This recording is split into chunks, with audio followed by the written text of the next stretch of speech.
qui noi insieme, insomma, abbiamo deciso di dire questa riunione, questo convegno, che sarà il primo convegno di una serie di tre iniziative che comprendono appunto la questione del confine orientale. Il convegno appunto è intitolato La legge, la storia e l'attualità, e quindi l'intenzione è per cercare un po' anche, diciamo, di iniziare una discussione che non è che sia una discussione che non è mai finita per certi versi, no? Perché vediamo che ogni volta che c'è la manifestazione appunto del 10 febbraio, in occasione del 10 febbraio, le polemiche in quelle circostanze non mancano mai, no? Non mancano mai, come abbiamo visto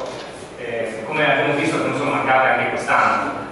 Appunto, questa serie di iniziative l'abbiamo fatto appunto attraverso la sezione ANPI della CGIL, l'ANPI provinciale e grazie anche all'istituto regionale per la storia all'istituto regionale per la storia della resistenza dell'età contemporanea. Infatti abbiamo anche in presidenza, e saluto Mauro Zarruto, che è il presidente dell'istituto regionale per la storia della resistenza, e Antonella Pestani, che è la vicepresidente dell'ANPI provinciale, che dopo faranno Antonella un'introduzione. Questa è la prima di 3 conferenze che hanno il titolo La legge, la storia e l'attualità. Oggi si parlerà del Vademecum per il giorno del ricordo, ma affronteremo anche temi quali sono le minoranze sul confine e la provincia di Lubiana. Ci incontreremo adesso nuovamente a settembre e poi a ottobre, ovviamente un incontro al mese. La legge del 30 marzo 2004, numero 92, all'articolo 1 recita: la Repubblica riconosce il 10 febbraio quale giorno del ricordo al fine di conservare e rinnovare la memoria della tragedia degli italiani e di tutte le vittime delle foibe, dell'esodo dalle loro terre, degli schiavi umani dalmati nel secondo dopoguerra e della più complessa vicenda del confine orientale. Sottolineo quest'ultima parte, ovvero la più complessa vicenda del confine orientale, sulla quale sempre l'opinione pubblica pare non soffermarsi a sufficienza né darne una corretta valenza. Una legge che fu voluta principalmente dal centro-destra per fare da controaltare a quella che era la giornata della memoria, probabilmente per dimostrare che tutti avevano commesso delle atrocità. Una legge che prevedeva e prevede un intenso uso strumentale politico.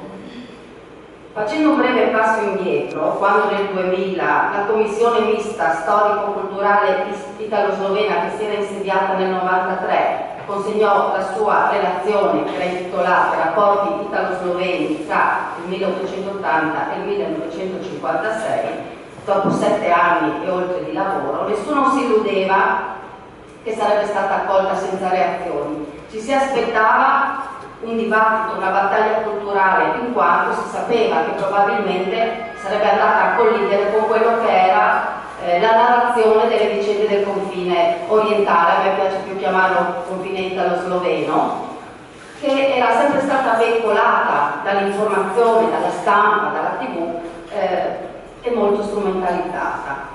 Ma nonostante che la pubblicazione di questo documento venisse sollecitata sia dal voto unanime della Commissione, della Camera dei Deputati, che da molti politici, dall'Italia fu resa nota solo dal quotidiano Il Piccolo e dal Ministero degli Interni, un anno dopo circa. Un documento quindi che è oscurato sia dai governi in tutti questi anni, quindi sono passati quasi 20 anni, sia dall'opinione pubblica, perché c'è sempre la convinzione che è difficile mettersi in discussione, che è meglio accettare queste provocazioni, queste falsità. Questa era la soluzione probabilmente più comoda e non servì a nulla che all'interno della commissione, oltre a degli storici, venisse anche inserito un non storico, che era il presidente dell'Associazione Nazionale Venezia Giulia e Dalmazia, che era la maggiore organizzazione dei giuliani, che firmò e sottoscrisse questa relazione. Ben presto arrivarono, e continuano ad arrivare, le accuse di negazionismo, di riduzionismo, e venne sempre tacitato chiunque si esprimeva il proprio dissenso. Oggi si punta a colpire ancora una volta questa verità storica, e c'è perfino chi ha chiesto lo scioglimento dell'ANPI per questo motivo.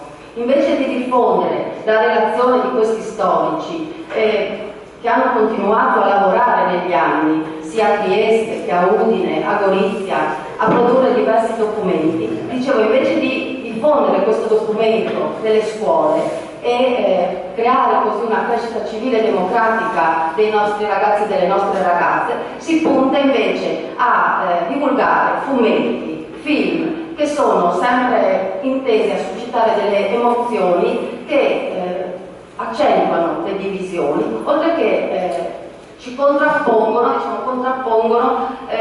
le ideologie e anche, io parlo delle etnie. Perciò ritengo che sia arrivato il momento di dire no a questa che è propaganda proprio antistorica e di cercare di fare in modo di divulgare la conoscenza. Mi soffermo anche su un altro punto. Il presidente Mattarella nel suo discorso al Quirinale per la giornata del ricordo diceva: non si tratta, come qualche storico negazionista o riduzionista ha provato ad insinuare, di una ritorsione contro il fascismo, ma di un odio comunque intollerabile che era insieme ideologico, etnico e sociale. Nel 2005 però il presidente Ciampi dava un'altra lettura. Tanta efferatezza fu la tragica conseguenza delle ideologie nazionalistiche e razziste propagate dai regimi dittatoriali responsabili del secondo conflitto mondiale e degli anni che ne seguirono. Vedete come cambiano le affermazioni, le parole nel giro di poco meno di 10 anni. Via il contesto, che è stato sottolineato, come ho ripetuto prima, da tutti i nostri storici, via l'occupazione criminale della Jugoslavia, il genocidio culturale, e invece appunto si continua nel criminalizzare tutti quegli storici che dissentono dalla storia che comunemente ci viene raccontata. Diciamo che l'indirizzo di questa criminalizzazione è stato appunto è partito dal discorso di Mattarella, ma ha dato anche là al fatto che venisse condannato sia il vademecum, tanto dalla giunta stessa del regionale, che tra l'altro il vademecum viene considerato da tutti un documento piuttosto, diciamo, equilibrato, quindi si continua a volere una verità che è basata solo su pregiudizi di ordine politico-ideologico e non fondata su basi scientifiche, e in questo modo si utilizza ancora strumentalmente la politica per trattare della questione dell'estero e delle foibe. Questo serve a capire appunto quanti pericoli stiamo correndo in questo momento, e quindi è compito di tutti i democratici fare la storia, quella accertata dagli storici, come strumento di cooperazione e di comprensione. Non deve esserci conflitto o scontro. Ricordare alla destra che l'Istria e Fiume furono perdute non per colpa dei partigiani, ma per precise colpe del fascismo e della sua opera di snazionalizzazione diventa fondamentale. Il vademecum del giorno del ricordo si colloca proprio in questo contesto. È stato pubblicato ultimamente in bilingue, in italiano e sloveno, e offre una pratica e agile consultazione per quel che riguarda il contesto storico, politico, geografico, che sono delle condizioni essenziali per riflettere e comprendere quelle che furono le dinamiche che hanno portato a questa contraddittoria, anche a volte serie di eventi che furono molto drammatici. Le vicende storiche sono state estremamente articolate e il Vademecum, appunto dicevo, ne offre una sintesi ben articolata, suddivisa per argomenti, molto adatta intanto sia a chi non conosce queste vicende o le conosce poco, ma utile soprattutto per gli insegnanti, le studentesse e gli studenti. Oltretutto c'è una bibliografia all'interno per chi volesse approfondire di più l'argomento. E quindi l'obiettivo di questa serata non è solo cercare di fare il punto su quelle vicende, nello specifico appunto attraverso il Vademecum, ma cercare di contestualizzarle. E io per questo passo la parola al professor Mauro Giannis. Grazie.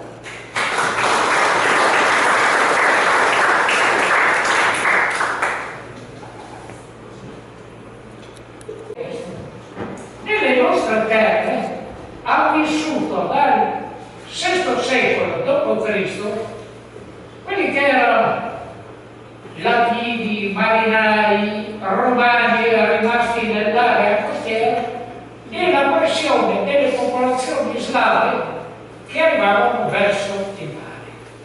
Una delle prime questioni che non si è mai voluto accettare in queste terre è che c'è un'identità, e tornerò su questo concetto, italiana, e una rivendicazione di identità slovena o slava rispetto a quella che era la cosiddetta etnia principale di queste terre. Allora, la prima questione è che è terra complessa, complicata, rispetto alla quale solo un'analisi seria delle questioni ci può aiutare a capire cosa è successo. È stato già detto che noi abbiamo cercato di fare questo Vademecum perché in prossimità del 10 febbraio enti locali, giornalisti ne dicono di tutti i colori. Tenete presente, ma ci tornerò dopo, che il primo a toppare rispetto alla definizione è stato Napolitano. Ma ci tornerò dopo. La questione per cui noi abbiamo fatto questo Vademecum, che è stato pubblicato, è già venduto in 1000 copie. E fra l'altro acquistato grazie a voi, l'ANPI, la CGIL, la comunità slovena, un mondo vario che ha ritenuto utile leggere questi fenomeni seguendo anche delle indicazioni di massima che venivano formulate nel Vademecum. Tenete conto che il Vademecum è scrittura di Raul Pupo, che si è occupato di questi fenomeni dagli anni 90, Gloria Nemez e Anna Vinci, che ha studiato e scritto sul fascismo di Congo. Allora, io comincerei così. Noi abbiamo voluto e cercato e continueremo a togliere queste due parole dalla definizione delle questioni della nostra area, pulizia etnica. Perché non c'è stata. Ci sono stati tragedie, omicidi, ma non pulizia etnica. Questo dato purtroppo risale a dichiarazioni di qualche presidente fa, e forse per risollevarsi da un silenzio che purtroppo la sinistra ha avuto nell'interpretazione e nella lettura di questi fenomeni, ha accentuato un carattere distorsivo di quello che è successo in questa terra. Intanto diciamo subito una cosa: etnia e nazione sono due concetti assolutamente differenti. Ed è io seguirò vagamente alcuni dei punti del Vademecum. Il concetto di nazione del XIX-XX secolo ha sostanzialmente il modello francese e quello tedesco. Il francese è la nazione è un dato di volontario di associazioni di persone che hanno alcuni elementi comuni, ma non necessariamente, come nell'accezione privilegiata dai sociologi storici, soprattutto tedeschi, presa poi da gran parte delle nazioni, popolazioni slave, ed è quello invece di considerare la nazione su base etnica, considerando terra e sangue come il dato identitario rispetto alle popolazioni che avevano percorso. Diciamo che rispetto alla nostra zona, anche qua, dal 1870-74, quando la comunità slovena, la borghesia slovena, comincia a rivendicare un ruolo dentro la società asburgica, comincia a sostenere sostanzialmente la prevalenza della presenza slava slovena in questi termini. La comunità italiana ha sempre identificato in queste aree l'identità italiana. Diciamo che l'identità italiana, soprattutto in aree come quelle di Trieste, è stata un'identità scelta da persone di provenienze diverse, con cognomi i più diversi possibili, che sostanzialmente per ragioni culturali ed economiche ha scelto di essere sostanzialmente italiano. Tenete presente che in tutta la storia ottocentesca di Trieste, dal Grande Emporio alla cantierizia, i capitali erano in mano alla comunità greca, ebrea, italiana, e sostanzialmente ci sono stati per secoli un processo di assimilazione della popolazione slovena che faceva i mestieri più umili. Con il nostro, alla fine del seconda parte dell'Ottocento nasce una presa di coscienza, si forma una borghesia colta che comincia a rivendicare anche scuole, insegnamento, dignità rispetto al contesto triestino o del litorale. Il litorale per noi, per Mosca, per gli sloveni, una lunga discussione che avrà anche riflessi rispetto alla guerra di liberazione e gli esiti della caduta del nazismo e del fascismo. Ci sono alcuni concetti che, prima di arrivare al fascismo di confine, voglio dirvi che questo Vademecum è articolato su alcune questioni generali, che alcune ne sto accennando: fascismo di confine, occupazione italiana in Jugoslavia, foibe, esodo. Cercherò brevemente di affrontare le diverse questioni. Ho voluto soffermarmi su questo dato dell'identità perché è un problema di cui non si vuole discutere, c'è sempre stata e c'è ancora, lasciatemelo dire, in tutta anche la letteratura democratica triestina, un senso di superiorità nei confronti della comunità. Anche nella storiografia, nel confronto sempre difficile, anche l'istituto con amici, compagni, si ricorda, compagni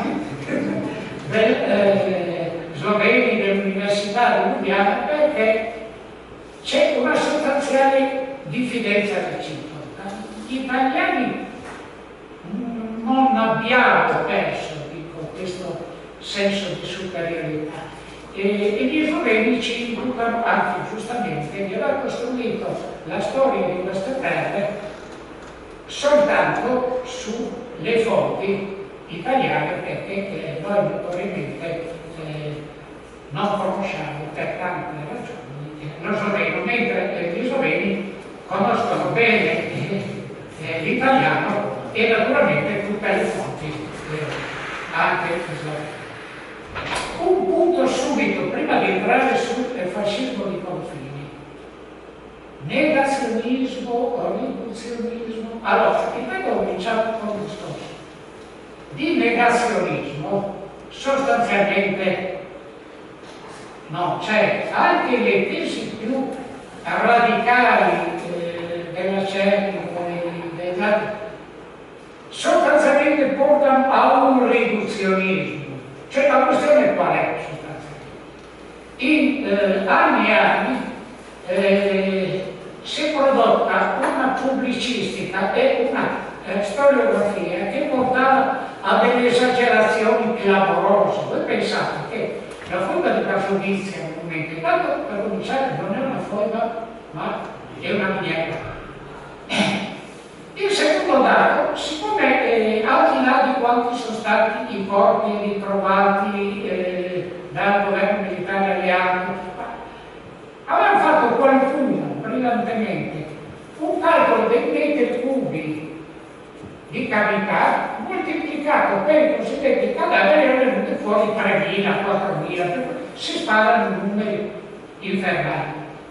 La contestazione di questi falsità, errori voluti o non voluti, ha prodotto alle volte un tentativo in questo senso del riduzionismo, quasi di arrivare a dire che o le foibe sono state tanto poco o l'esodo comunque una vicenda. Allora noi non abbiamo detto questo. Ci sono studi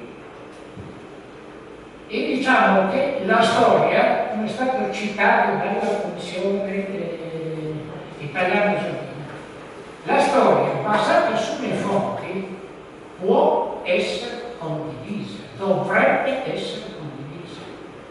La memoria non può mai essere condivisa e va detto, perché la memoria di un sloveno che per 20 anni è stato oppresso dal fascismo, la cui figlia magari ancora il maestro le sputava in bocca se parlava sloveno, e questo ha ammazzato quel maestro. Non può avere la memoria del figlio di quel maestro che si è visto ammazzare il padre. Allora, memorie divise, storie condivise, se si va sulle fonti.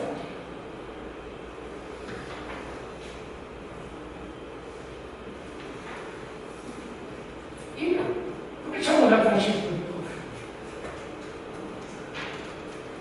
Allora, nella nostra area, Trieste, il partito fascista si costituisce già nel 3 aprile del 1919, ben prima della costituzione del partito fascista. Ma cos'era Trieste alla fine della prima guerra mondiale? Cosa più poco si parla. C'era la fame, c'era i prigionieri italiani messi in Porto Vecchio, 3.000-4.000 persone che non erano di nessuno. C'erano i russi che scappavano dall'altra parte, era un agglomerato in cui c'era disoccupazione, c'era rabbia, c'era gente che veniva alzata poi dall'annunzio, sostanzialmente la guerra che non aveva prodotto il risultato che doveva produrre. E a Trieste poi arriviamo alla costituzione di questi gruppi. Arriva Giunta, questi gruppi deputano a due questioni. La prima, l'antislavismo. Tenete conto che l'antislavismo da fine 800 al 18 c'è comunque antislavismo, perché la comunità italiana liberale nazionale che governa ininterrottamente il comune imputa all'impero austro-ungarico di portare, immettere nell'area, chiamiamola Trieste, con Falcone nell'area, molti sloveni dalle valli del Vipaco. Alcuni storici hanno detto la grande fortuna di Trieste, al di là di quello che si dice il porto, la vera fortuna di Trieste è la cantieristica. E la cantieristica che nel 910 poi fa a Monfalcone, dove la manodopera, se voi andate nel bellissimo museo che c'è a Monfalcone, vedrete che c'è l'albergo degli operai, 920 stanze, l'albergo degli impiegati, l'albergo degli amici. Quella manodopera viene, quella qualificata dai cantieri di Trieste. La manodopera meno qualificata sono sloveni che scendono la valle e arrivano in quell'area. Le professioni a Trieste sono professioni, quelle diciamo di più basso contenuto professionale, che sono svolte sostanzialmente dagli sloveni. Allora questo antislavismo, poi in più la paura perché dall'est arriva in quegli anni l'eco della rivoluzione bolscevica, il cambiare il mondo. Trieste diventa un punto in cui, frutto di questo nazionalismo, si combinano l'antislovenismo e l'anti-bolscevismo. Tra pochi giorni, il 13 luglio, ci sarà il 99esimo anniversario dell'incendio del Mare di Donne. E tra l'altro, l'altro quest'anno si riuscirà, pensate, a farlo unitariamente a Trieste, italiani e sloveni. Pensate che per tanti anni veniva celebrato solo da una parte degli sloveni, e basta. L'altro anno abbiamo allargato e quest'anno ci sarà la partecipazione in tutte le organizzazioni democratiche a ricordare quello che è stato l'inizio del fascismo in queste nostre aree. Fascismo che ha determinato l'italianizzazione dei cognomi, la riscrittura della toponomastica, la persecuzione del clero slavo, sloveno, la chiusura delle scuole, un processo di snazionalizzazione che però tenete conto tanto poco è riuscito Santo Stefano che nel 39 un censimento fatto considerando la lingua d'uso. Cosa vuol dire la lingua d'uso? Che se uno andava a lavorare da un paese del Goriziano o del Carso, andava a lavorare in cantiere in porto, sostanzialmente usava la lingua italiana o il dialetto, diciamo. Naturalmente a casa ha coltivato tutti e il clero ha sostenuto la pratica e la conoscenza dello studio. Comunque, nel 39 su 1.000.000 di abitanti ci sono ancora 395.000 alloglotti, per cui questo processo di snazionalizzazione non è passato con grandi pressioni, minacce, deportazioni della popolazione. Come sappiamo tutti, l'Italia ha occupato tutta la provincia di Giuliano e con l'asse lasciando un pezzetto di Serbia, lasciando la Croazia che era diventata Serbia controllata dai tedeschi, la Croazia ustascia e fascista, e l'Italia arriva brillantemente fino a lui. In questo vademecum noi volutamente abbiamo voluto correre più veloce, non abbiamo voluto trattare il periodo della Resistenza, per cui diciamo Resistenza che qua nelle nostre terre comincia molto prima che in Italia. L'abbiamo lasciato fuori, pensiamo di fare un altro vademecum, vediamo se riusciamo a fare il 25 aprile del prossimo anno.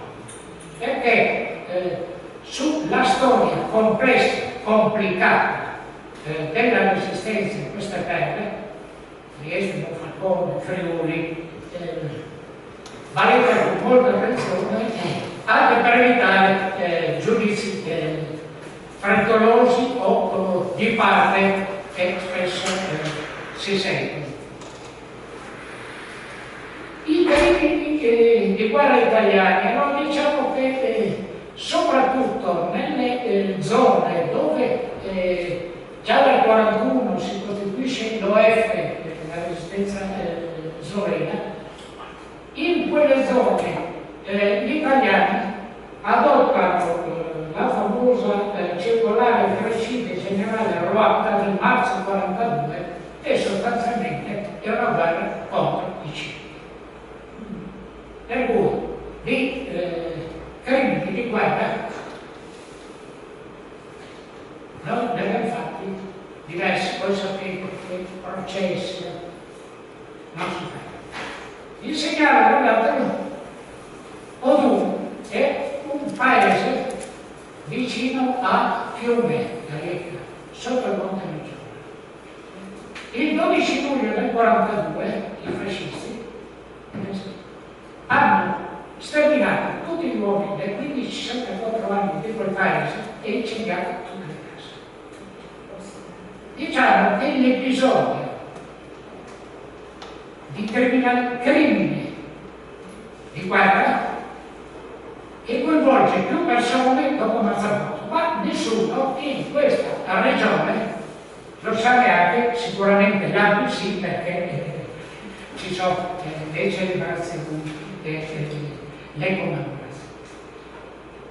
Questo è il contesto in cui poi, perdonate, facciamo un salto dal 41-42, lotta di resistenza in questa terra, difficile, complicata, e arriviamo praticamente a grosso modo alla fine, perché se no non finisco più. Naturalmente poi rispetto a tutte le questioni solo accennate sono disponibilissimo a rispondere a quesiti, ad approfondire.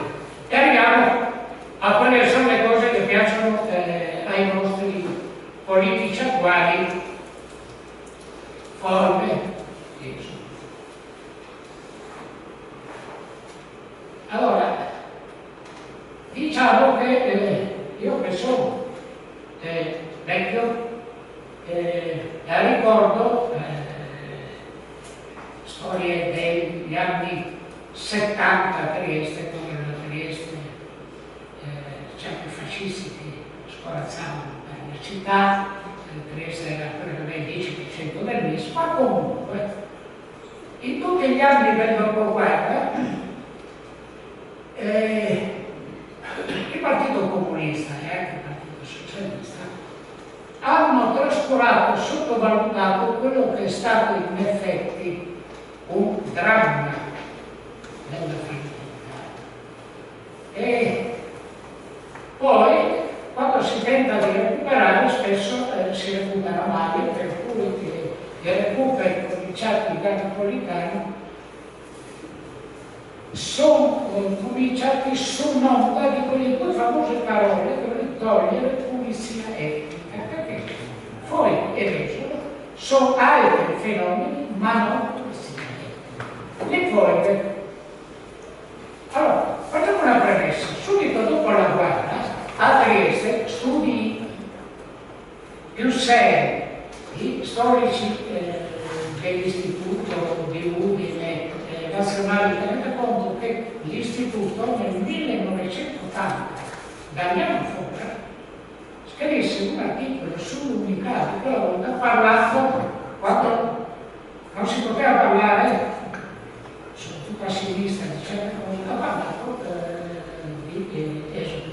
Per cui la storia, adesso dicono che l'istituto non si è occupato di queste questioni, ha una lunghissima storia di approfondimento. A Trieste, diciamo, durante l'occupazione jugoslava, ci sono stati grosso modo 10.000 arresti. Di questi 10.000 arresti, che vuol dire poi che molti sono stati portati in vari campi in Slovenia, interrogati, alcuni scomparsi sicuramente, ma diciamo che tra infoibati, morti per varie cause, diciamo che se arriviamo a un totale poco sopra i 2.000 persone, questo è il dato reale. Le foibe poliziarie, no, si può perdonare, l'uso del termine forte, è stata pulizia ideologica preventiva o pulizia rivoluzionaria preventiva. I partigiani jugoslavi, in base a una loro sempre rivendicazione di avere il territorio di Trieste e della Primosca, arrivando fino oltre il Bisonzo, fino addirittura al tagliamento, hanno considerato terra slovena. Nel censimento del 10, su 250.000 abitanti a Trieste, che è il dato massimo della città, ci sono censiti 60.000 sloveni, molto più di quelli che erano. In quegli anni la capacità finanziaria non solo degli sloveni ma del mondo slavo cecoslovacco era forte. Il pezzo di ferrovia viene finanziato da capitali cecoslovacchi. Il Narmidon, che è casa delle culture slovene, era casa degli slavi, per cui sloveni, croati, cechi e quant'altro. Allora diciamo che quando arrivano le truppe jugoslave, considerano che bisogna, con vecchia tradizione comunista, eliminare i nemici del popolo. La definizione è piuttosto vasta dei nemici del popolo. I nemici del popolo, a Trieste, e tanti non sono passati né per processi laterali, c'erano tanti fascisti. Noi come istituto abbiamo fatto il 18 settembre il documentario integrale della visita di Mussolini e della proclamazione delle leggi razziali. Ed è interessante vedere quelle cose. Per cui diciamo che i nemici del popolo, oltre ad essere sicuramente fascisti, era anche quello che o non volevano un regime socialista o comunista, o non volevano la Repubblica socialista o comunista di Ucraina. Ci sono anche arresti e morti di esponenti del CLN italiano.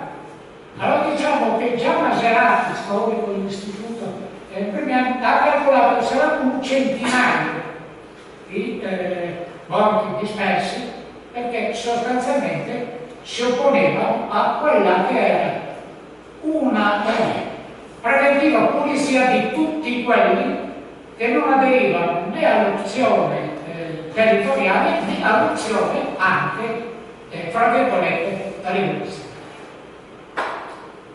Questa è la questione. Questo dato va accettato. È giusto tutte le verifiche fatte sulle grossolanità, le esagerazioni fatte da propaganda politica, però il fenomeno c'è. Tanto poco polizia etnica è che nella Slovenia probabilmente i morti sono 20.000 morti perché oppositori dell'ipotesi che stava venendo avanti. Questo è diverse sono le cosiddette foibe istriane. Subito dopo la caduta nel 1943 c'è un fenomeno, diciamo che tanto per dar numeri, dovrebbero essere attorno alle 500. Se voi avete presente com'era la popolazione e la composizione dell'Istria, è molto importante per capire questi fenomeni. Pensate, mia madre, il papà di mia madre era un cosiddetto possidente italiano, pur facendo di cognome Vesnave o Vesnave. Aveva una cinquantina di ettari. Nei paesi, Montonna, Bordone, Piemonte, in centro dell'Istria, sostanzialmente la comunità che aveva i soldi, i possidenti, era italiano segnato italiano. Il bracciante o il povero colon era o sloveni o croati, quelli che parlavano neanche il ciacaro, che poi è un modo di parlare invece calciare dei croati, e lavoravano per questi. Il fenomeno di Pisino, delle forme, ci sono tante componenti, c'è una sicuramente ideologica, c'è un dato di classe, e il dato di classe spesso si intreccia con il dato della comunità italiana. In più probabilmente, qua sono storie fatte su quella foiba, qualcuno dice le indicazioni date dal comando dei partigiani non era di produrre quel risultato, ma voi sapete, quando dà indicazioni a uno del paese o dell'intorno, spesso tornano fuori anche odi, situazioni che poco hanno a che fare, anzi che accrescono quella che è la condizione oggi.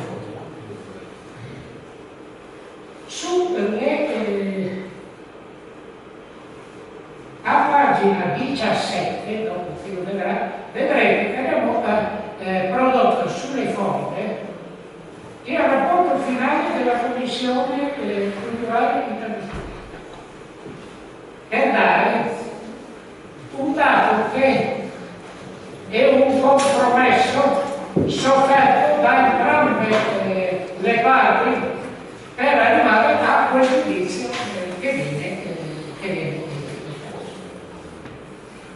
l'esodo sicuramente è un fenomeno che non ha a che fare né con la deportazione né con l'espulsione. Si produce in quelle zone una condizione di fatto. E darò prima alcune date. L'esodo comincia da Zara, già nel 41. Pola, subito dopo il trattato di pace, praticamente si svuota e va via 30-35 mila. Pola è un nucleo di veramente di cultura italiana, e dato significativo è che la classe operaia sostanzialmente è italiana, come nelle zone del litorale da Muggia in giù. Voi avete che il pescatore è italiano e sloveno, l'agricoltore è italiano e sloveno. Quando si arriva verso Trieste, l'italiano sta qua e lo sloveno sta sotto mediamente. Le ragioni sono che sostanzialmente c'è anche un dato di fratellanza italo-jugoslava, ma questa fratellanza presuppone l'accettazione di una condizione di fatto, che è la condizione della Repubblica Jugoslava. C'è anche un dato rispetto agli italiani, dove gli italiani vengono considerati quelli che si pensa abbiano nomi italianizzati, vengono ripristinato il nome originario e non sono considerati minoranza. Ci sono condizioni di fatto queste, quale per esempio nel caso di mio nonno, che lui vedeva male la questione di fare il proprietario e di trovarsi il socialismo, che è un fatto certamente culturale, però è un fatto strettamente economico.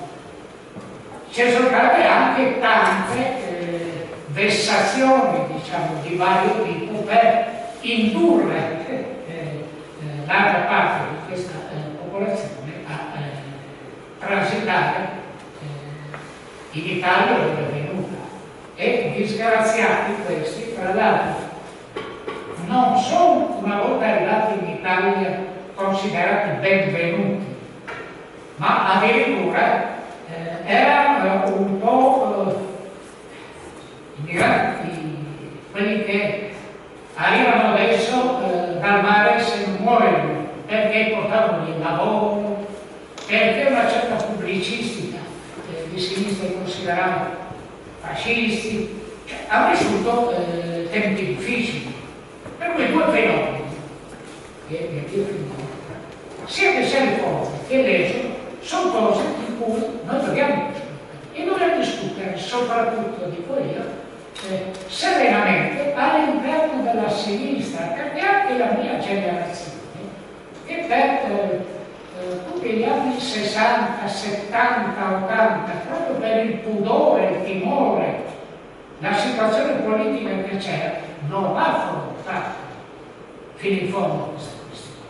Ed è bene che invece la nuova sinistra, i progressisti, mettiamoci discutano di queste questioni e se ne discuta soprattutto in queste nostre delle forme di quello che è documentato, possiamo arrivare a confrontarci su quella che è la verità storica, non la memoria del secondo. Voi sapete che c'è quello che era chiamato il controesodo, ma sono robe delle nostre terre, che un paio di migliaia di campierini monfalconesi sono andati, soprattutto a Fiume, a fare il socialismo. E poi la vicenda del Comic nel 48, visto che voi sono rimasti dell'idea uniformista, hanno subito delle vessazioni di non poco. Questa è un po' la nostra storia. Io ho finito. Sentiamo. Fatto il libretto. Avevo cominciato a leggerlo a video, era arrivato via mail, con grande speranza, dato che era stato annunciato appunto come un documento che serviva così a chiarire le idee all'11 di febbraio dei prossimi anni, quindi che avrebbero dovuto scrivere sull'argomento in Italia oppure parlarne a scuola, eccetera. Devo dire la verità che la delusione è stata grandissima e credo che alcune delle cose che sono scritte siano addirittura in grado di peggiorare le idee delle persone piuttosto che migliorarle. Farò soltanto alcuni esempi perché il materiale naturalmente è tantissimo. Comincio per esempio con il fatto che è già stato ricordato con una giustificazione da parte di Giadic, e cioè che praticamente non vengono affrontati in questa sede i problemi come per esempio la resistenza e quello che è successo durante soprattutto la seconda guerra mondiale, dopo l'11 di settembre, in queste terre. Non parlando del confine orientale delle foibe, di quello che è successo durante la seconda guerra mondiale e soprattutto dopo l'11 di settembre, di come, non so, voler parlare, vediamo, delle rivoluzioni sovietiche senza parlare della prima guerra mondiale o qualche altro esempio di questo tipo si può fare, cioè praticamente è impossibile. Quindi qualsiasi giustificazione ci fosse non è giustificata, perché evidentemente quello che è successo durante la seconda guerra mondiale, l'occupazione nazista, il collaborazionismo, eccetera, senza contare che anche quello che è successo prima del 11 settembre appena accennato, poco trattato, fa sì che si perda tutto un ragionamento su quello che, su come proprio gli jugoslavi hanno vissuto il rapporto con lo Stato italiano e gli italiani con il fascismo. Poi un'altra cosa su cui anche Giadic ha parlato all'inizio è secondo me terribile, ed è quella della distinzione tra concezione della nazione alla francese e quella alla tedesca, per cui qui poi si parla molto nel Vademecum di questo, di italianità adriatica inclusiva, e invece di concezione slava alla tedesca, pace, sangue, terra, eccetera, che fa dei rivolgimenti in nazismo anche, tra l'altro, così, no? Poi adesso bisognerebbe leggere i passi, ma insomma si fa capire che comunque la civiltà italiana era superiore praticamente si fa rientrare dalla finestra, come si voleva far uscire dalla porta, e praticamente ci si dimentica, non so, per esempio Ruggero Gineus Paolo era uno inclusivo, lui era dell'italianità adriatica, era inclusivo, uno che diceva che si possono sterminare tutti gli slavi purché si riesca a conquistare all'Italia queste terre, era naturalmente inclusivissimo. Guardate, questa è un'affermazione che veramente per il resto d'Italia può essere dannosissima, questa distinzione che è stata fatta senza poi parlare di quella che poteva essere la slavità adriatica, cioè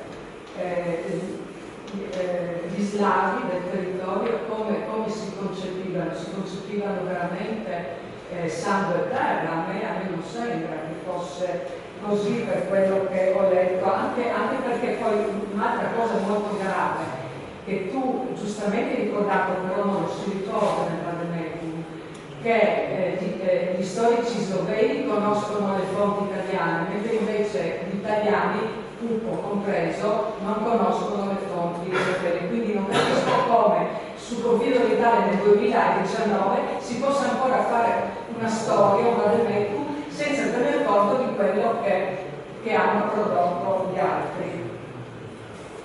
No, è così, non si tratta neanche una fonte. Cosa essere tradotto? Sì, infatti potevano essere tradotti negli 80 anni precedenti, 70 che ci separano dalla fine della guerra, non sono stati tradotti. L'Istituto Storico di Trieste non ha fatto un grande lavoro. Se viene i fascicoli di fonti slovene tradotte originali. Sì, che però non vengono Consultate. che però non vengono usate. La cosa più pesante, cioè dovrei fare una conferenza per dire tutte le cose che sono errate, ma la conseguenza più grave del non aver per esempio considerato l'occupazione nazista, la resistenza e tutte le questioni diciamo, che sono successe su questo confine durante la seconda guerra mondiale è dimostrata da quanto viene scritto poi verso la fine della parte relativa alle cose, in quelle domande che vengono fatte, no? Così per rendere più semplice. A un certo punto si dice, si chiede quanti morti ha fatto la repressione fascista e quanti morti ha fatto la repressione jugoslava. Allora si dice che la repressione fascista ha fatto sostanzialmente qualche centinaio di morti, mentre invece la repressione jugoslava ha fatto migliaia di morti, quindi siamo sul livello della strage. Sono usate queste parole. La parola avete lei? No, non la metto io, si parla di stragismo jugoslavo. Cioè, significa che il movimento di liberazione jugoslavo si è macchiato di strage. Non so, dobbiamo metterci a leggere le parole. Una cosa per capire, viene fatto questo libretto e dice la storia della resistenza, che è complessa, veniva fuori che vengono 200 pagine. Aspetta, noi e lo faremo e discuteremo sugli aspetti della resistenza e di cosa è successo durante la. Se però lei mi vuol dire, questo è che quello che vorrei finire prima. Allora, dire che il fascismo ha provocato qualche centinaio di morti e invece la repressione jugoslava migliaia di morti, adesso lasciamo stare le migliaia di morti della repressione jugoslava, che sarebbe tanto da parlare anche su quello, cioè significa dimenticarsi appunto tutti i morti che sono stati provocati dal fascismo nei confronti degli jugoslavi durante la seconda guerra mondiale, che sono morti dell'ordine delle centinaia di migliaia, non delle centinaia, va bene? Quindi non parlare della guerra e della resistenza in quel periodo significa fare cosa imparagonabile. Se è scritto male, il problema è dal 21 al 40, con tutte le ripercussioni, quanti sono stati gli effettivi morti? Il fascismo prima della guerra. Il fascismo e il nazismo durante la guerra ha prodotto morti a migliaia, a decine di migliaia. La concezione, quella frase, se è stata interpretata che il fascismo, anche compreso durante la guerra, centinaia, no, considerando dal 21, 22 all'inizio al 38. Questa è la considerazione. Discutibile sarà corretta queste 2 centinaia di migliaia, però il concetto è periodo fascista. La resistenza è un'altra storia che andrà approfondita con le migliaia, ma poi nel senso non è le migliaia. No, ma non è quello, il problema è che qua si fa il paragone fra, allora, scusa, nel primo dopoguerra, fra le 2 guerre, le vittime del fascismo italiano comprendono sia gli atti squadristi che la repressione di Stato. Furono nell'ordine di centinaia. Nel secondo dopoguerra, le vittime delle azioni non militari del Movimento di Liberazione e degli organi dello Stato comunista jugoslavo furono nell'ordine delle migliaia. Ma come puoi paragonare le 2 cose se non tieni conto della seconda guerra mondiale in mezzo? Lei ha detto, secondo è legittimo quindi parlare di un salto di qualità nella scala della violenza politica, dalla dimensione squadrista alla dimensione stragista. Vedi che non mi sono inventata questa frase, è scritto nel Vademecum questo. Allora cosa significa? Che al movimento di liberazione jugoslavo si attribuisce la strage, va bene? E questo lo si può fare semplicemente saltando tranquillamente la seconda guerra mondiale.